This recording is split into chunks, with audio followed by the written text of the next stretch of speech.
तुझ्यात आणि नलीत भांडण झालंय का?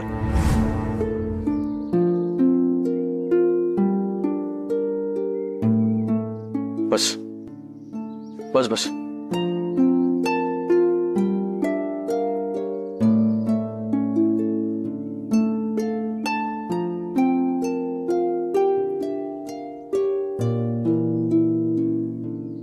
वेद, तुमच्यात काही भांडण झालं असेल, काही गैरसमज झाले असतील तर ते प्लीज दूर करून घे. हे मी दादासमोर तुला नाही सांगू शकत रे. शंकर बोलतो रोकटोक, मला नाही जमत रे ते. त्याच्या विक्षिप्त वागण्याची मला भीती वाटते. वेद, माझ्याकडनं याआधी खूप चुका झाल्यात रे. त्याची शिक्षा विटा गेली 18 वर्ष भोगते. तिला मी संसार सुख नाही देऊ शकलो रे गेल्या 18 वर्षात. अजूनही आमचा सुखाचा संसार नाही सुरू झालाय व्यवस्थित. पण मला असं वाटतं वेद, अगदी अगदी मनापासून वाटतं तुमचा संसार आनंदाचा व्हावा.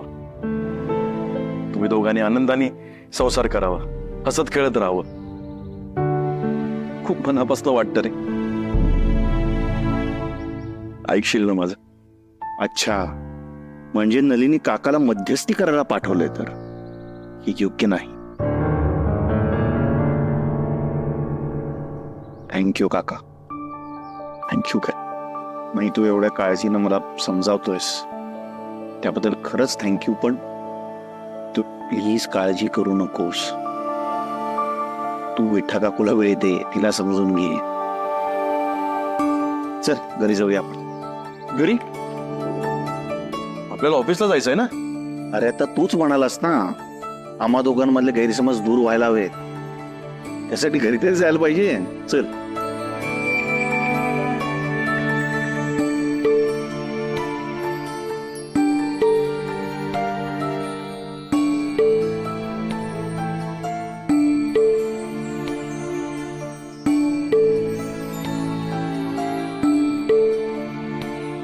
नली, आपल्यात संवाद वाढावा असं मला मनापासून वाटतं. तुला कसं वाटत नाही? काय रे, काही म्हणालास का? नाही. चल मग. हा.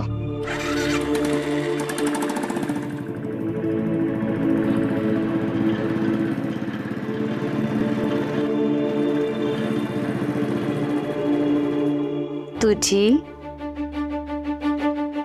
आणि तुझीच नलिनी.